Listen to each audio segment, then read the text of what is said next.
청와대를 저희가 좀 연결을 해서 이 추가로 공개되는 개헌안을 들어보고 이야기를 계속 이어가도록 하겠습니다. 네, 오늘이 그 이틀째 날이죠. 현장 연결해서 직접 들어보시겠습니다. 대통령 민정수석 비서관 조국입니다. 지금 우리는 21세기 대한민국의 미래를 묻는 국민들에게 답변해야 합니다. 30년 전 헌법이 더 정의롭고 공정한 그리고 중앙과 지방이 함께 잘 사는 대한민국의 운영틀이 될 수는 없습니다. 그런 의미에서 오늘 말씀드리는 지방자치, 경제, 총강 부분은 지방의 미래, 국민경제 등 대한민국의 미래를 담고 있어 매우 중요합니다. 먼저 지방자치에 관한 부분입니다. 지방은 대한민국의 미래입니다. 우리나라는 국토의 12%에 불과한 수도권에 인구의 50%, 국내 1000대 기업 본사의 74%, 전국 20대 대학의 80%가 몰려 있습니다. 30년 안에 전국 시, 군구의 37%, 읍면동의 40%가 사라질 운명에 있습니다. 지방 분권 강화는 서울과 수도권 대 지방, 효율 대 형평의 문제가 아닙니다. 2017년 서울의 합계 출산율은 0.84명이었습니다. 합계 출산율이 1명보다 낮은 광역자치단체는 서울밖에 없었습니다. 서울은 자체 인구 재생산보다 지방으로부터 인구 유입에 의존할 수밖에 없는 구조입니다. 지방 소멸은 서울과 수도권의 부담 가중으로 이어져 궁극적으로 국가 소멸로 이어질 수 있습니다. 문재인 대통령께서도 우리나라는 오랫동안 수도권 중심의 불균형 성장 전략을 취해왔고 그 결과 수도권은 비대해지고 지방은 낙후되고 피폐해졌다. 수도권 1등 국민, 지방 2등 국민으로 지역과 국민이 분열되었다. 수도권이 사람과 돈을 빨아들이는 블랙홀이 되도록 방치해서는 안 된다라고 말씀하시면서 지방 분권과 국가 균형 발전은 결코 포기할 수 없는 국가 발전의 가치이자 수도권과 지방이 상생과 협력 속에 지속 가능한 발전을 이룰 수 있게 하는 최고의 국가 발전 전략이기도 하다라고 하셨습니다. 지방 없이는 수도권도 없고 서울도 없습니다.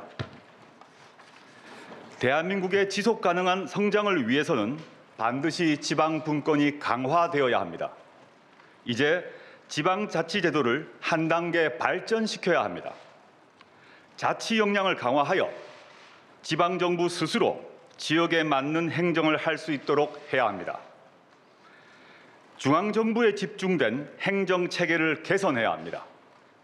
이를 위해 대통령 개헌안에서는 지방분권에 관하여 첫째, 지방정부 권한의 획기적 확대, 둘째, 주민참여 확대, 셋째, 지방분권 관련 조항의 신속한 시행 등 3가지 내용을 담았습니다.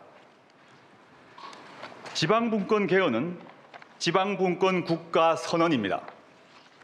자치와 분권을 강화하는 내용의 전문 개정에 더하여 개정안 제1조 제3항에 대한민국은 지방분권 국가를 지향한다라는 조항을 추가하여 대한민국 국가 운영의 기본 방향이 지방분권에 있음을 분명히 하였습니다. 이 조항의 신설은 향후 입법과 정부 정책에 강력한 영향을 미칠 수밖에 없다는 점에서 큰 진전입니다. 지방정부 구성에 자주권을 부여하겠습니다. 중앙과 지방이 종속적 수직적 관계가 아닌 독자적 수평적 관계라는 것이 분명히 드러날 수 있도록 지방자치단체를 지방정부로, 지방자치단체의 집행기관을 지방행정부로 명칭을 바꾸었습니다. 그리고 지방정부 스스로 적합한 조직을 구성할 수 있도록 하기 위하여 지방의회와 지방행정부의 조직 구성과 운영에 관한 구체적 내용은 지방정부가 정할 수 있도록 하였습니다. 자치행정권과 자치입법권을 강화했습니다. 지방분권이 제대로 실현되기 위해서는 실질적 권한 이행이 매우 중요합니다. 미국, 독일, 프랑스 등 선진국은 중앙정부가 큰 틀의 정책을, 지방정부는 지역 주민의 삶과 직결된 문제를 결정하는 지방분권이 확립되어 있습니다. 그러나 우리나라는 지역의 특성에 맞게 정책을 시행하려 해도 국가 법령의 범위 안에서만 입법이 가능해 지역별로 특색 있는 발전이 어렵습니다. 이러한 문제를 해결하고 자치권이 실질적으로 보장될 수 있도록 국가와 지방정부 간, 지방정부 상호 간 사무의 배분은 주민에게 가까운 지방정부가 우선하는 원칙에 따라 법률로 정하도록 하였습니다. 또한 지방정부의 자치 입법권이 보다 폭넓게 보장되도록 법령의 범위 안에서를 법률에 위반되지 않는 범위에서로 수정하여 법률에 정하지 않고 있는 사항도 조례로 만들 수 있게 하였습니다. 다만 주민의 권리를 제한하거나 의무를 부과하는 사항은 법률에 위임이 있는 경우에만 조례로 정할 수 있도록 하여 주민의 기본권이 침해되지 않도록 하였습니다. 자치재정권을 보장하겠습니다. 재정 확보 없이는 실질적 지방자치가 이루어지기 어렵습니다. 누리과정 사태와 같이 정책 시행과 재원 조달의 불일치로 인하여 중앙정부와 지자체가 서로에게 재정 부담을 떠넘기는 사태가 종종 있었습니다. 이 문제를 해결하기 위하여 자치 사무 수행에 필요한 경비는 지방정부가, 국가 또는 다른 지방정부 위임 사무 집행에 필요한 비용은 국가 또는 다른 지방정부가 부담하는 그러한 규정을 헌법에 신설하였습니다. 그리고 지방의 오랜 수건이었던 지방세 조례주의를 도입하여 법률에 위반되지 않는 범위에서 자치세의 종목과 세율, 징수 방법 등에 관한 조례를 정할 수 있도록 하였습니다. 한편 이러한 자치재정권 보장이 지방정부의 재정을 악화시키거나 지역 간 재정 격차 확대를 초래하지 않도록 국가와 지방정부 간, 지방정부 상호 간 재정 조정에 대한 헌법적 근거를 마련하였습니다. 주민은 지방정부의 주인입니다. 주민 참여 없는 자치는 분권 없는 자치만큼 문의 없는 자치입니다. 실질적 지방 민주주의 실현을 위해 지방정부의 자치권이 주민으로부터 나온다는 것을 명시하고 주민이 지방정부를 조직하고 운영하는 데 참여할 권리를 가짐을 명확히 하였습니다. 또한 주민들의 직접 지방정부의 부패와 독주를 견제할 수 있도록 법률상 권리로 보장되었던 주민발안, 주민투표, 주민소환 제도를 헌법에 규정하였습니다. 국가자치분권회의를 신설하였습니다. 중앙과 지방의 소통은 더욱 강화될 것입니다. 국가자치분권회의를 신설하여 중앙과 지방 간의 소통과 협력 체계를 구축하고 지방의 실질적 국정 참여를 확대하였습니다. 입법 과정에서 지방의 의견이 반영될 수 있도록 지방자치와 관련된 법률안에 대해서는 국회의장이 지방정부에 그 법률안을 통보하고 지방정부가 이에 대해 의견을 제시할 수 있게 하였습니다. 지방분권은 신속하게 시행될 것입니다. 지방분권 관련 조항을 포함한 이번 개정안은 원칙적으로 공포한 날부터 시행됩니다. 이를 위해 개정헌법에 따른 지방정부가 구성되기 전이라도 개정헌법에 지방자치 규정을 적용하는 경과 규정을 두었습니다. 대통령께서는 지난 13일 개헌특위 보고를 받는 자리에서 지방분권을 강화하는 것은 이번 지방선거를 통해 선출되는 지방정부와 함께 시행되도록 할 필요가 있다라고 하신 바 있습니다. 대통령의 말씀에 따라 기본권 조항과 함께 지방분권 조항은 이른 시기에 시행할 수 있도록 하겠습니다. 지방 분권 강화에 대해서도 국회에서는 이미 동의가 이루어져 있습니다. 개정 헌법의 정신이 입법으로 실현될 수 있도록 적극 도와주시기를 간곡히 부탁드립니다. 다음은 총강에 관한 부분입니다. 총강에 수도 조항과 공무원의 전관예우 방지 근거 조항을 신설하였습니다. 헌법재판소는 수도에 관한 사항을 관습 헌법에 속하는 것으로 보면서 수도 이전을 위해서는 헌법 개정이 필요하다고 판시한 바 있습니다. 국가기능 분산이나 정부 부처 등의 재배치 필요도 있고 나아가 수도 이전의 필요도 대두될 수 있으므로 이번 개정을 통해 수도에 관한 사항을 법률로 정하도록 하였습니다.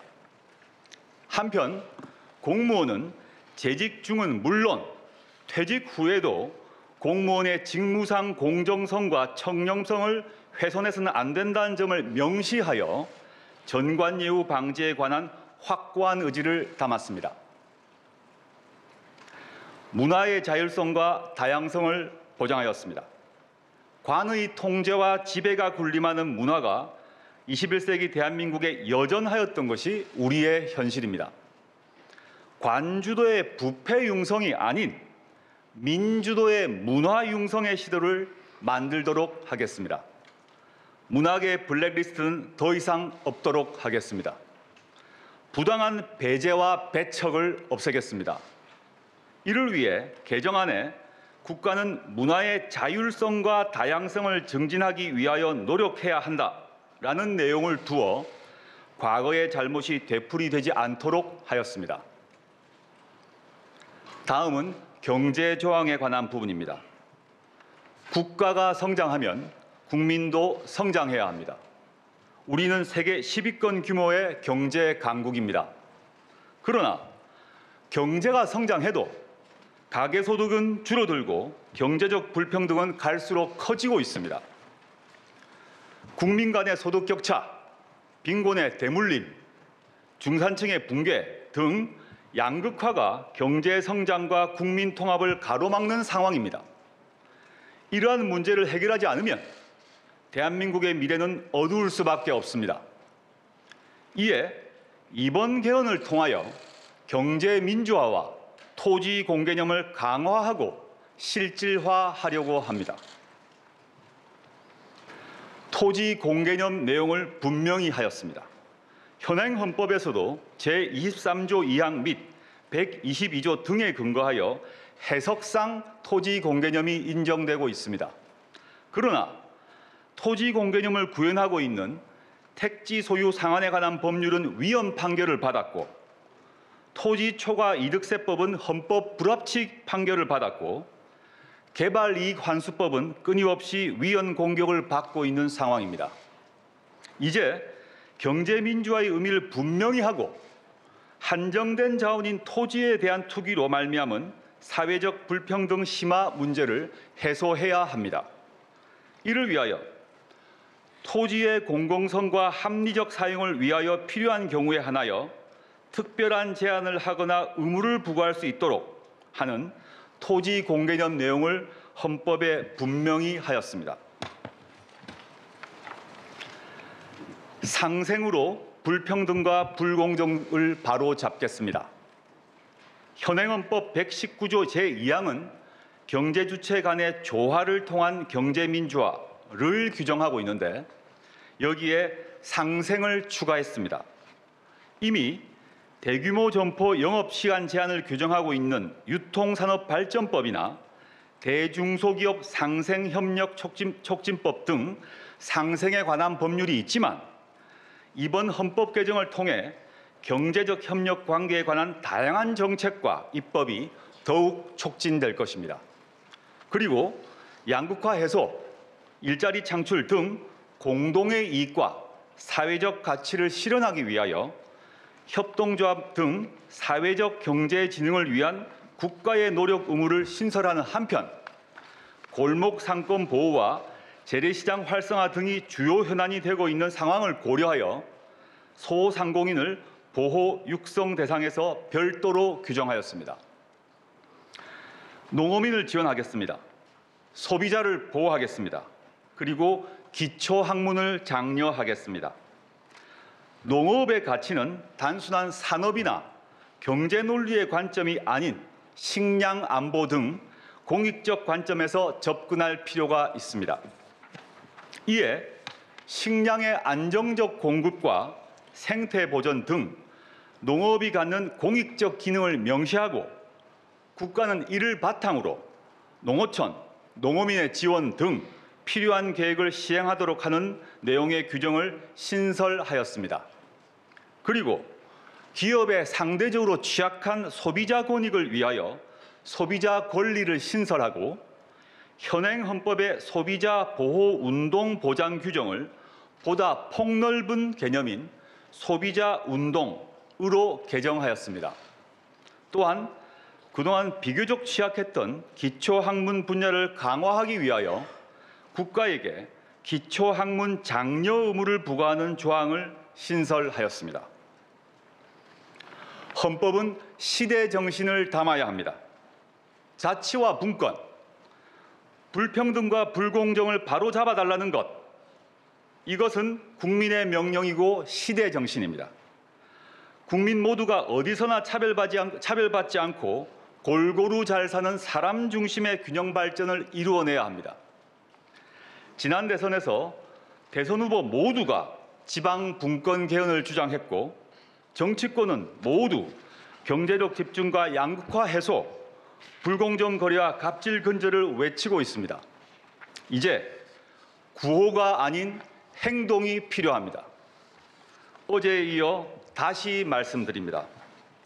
헌법이 바뀌면 내 삶이 바뀝니다. 새로운 대한민국은 개헌으로 시작될 것입니다. 국민 여러분의 지지와 국회의 적극적인 협조를 다시 한번 간곡히 부탁드립니다. 감사합니다.